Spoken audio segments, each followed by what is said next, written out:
Hey guys, Lucas here at Inside Out Intelligent Training. I'd like to talk to you today about your feet, and more specifically your shoes, or what you're putting on your feet. At Inside Out, we promote a lot of barefoot training. Why is that? Because your feet are made of the same materials as your hands, as your neck, as your jaw, as the rest of your body. They're made of nerves and blood and connective tissue and muscles and bones. And therefore, we should treat them like the rest of our body. We want to learn to move our feet. We want to keep our feet strong. We want to have good blood flow to our feet. We want to protect our feet. All of those things need to be done. So, we're going to do a lot of exercising to your feet and your toes so they can stay healthy and strong and keep you balanced and upright. And B, we're going to look at a good quality shoe that offers protection but not artificial support. All right, but I also want a shoe that allows my foot to move in ways that it was designed to move.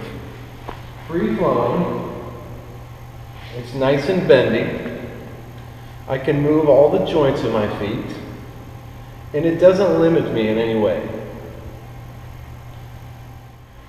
Here's an example of what we consider a good quality training shoe. And if your foot's healthy enough and strong enough, you'll be able to wear a shoe like this any day and even do a lot of barefoot walking or even barefoot running if you're running on a protective surface like grass. Now here's a good shoe. The way we look for is the center of the shoe. It should be bendable like that. The heel should be very bendable and not offer a lot of restricted support. The toe box should be wide enough to give your toes some freedom of movement, right? And it should also be very, very light. You can also see this shoe doesn't have a lot of cushion. It's pretty minimal in nature. So when you're out looking for a shoe, you can look for a barefoot style or a minimalist type shoe, and then give it the test. Is it light? Is it bendy? Can you twist it? Or is it restricted?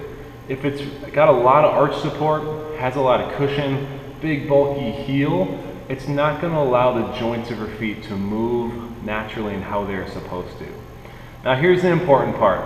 If you've been walking around in a shoe that has a lot of support and you just switch to a shoe like this or start doing some barefoot running or barefoot training, use caution. Your foot might need a progression.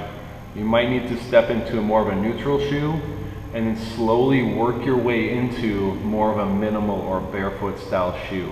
A lot of people are getting hurt because they've spent a lot of time with a lot of support in their shoes, and then they jump on this bandwagon of, hey, this barefoot stuff's great, and all of a sudden their foot's not ready for that, and they end up getting hurt.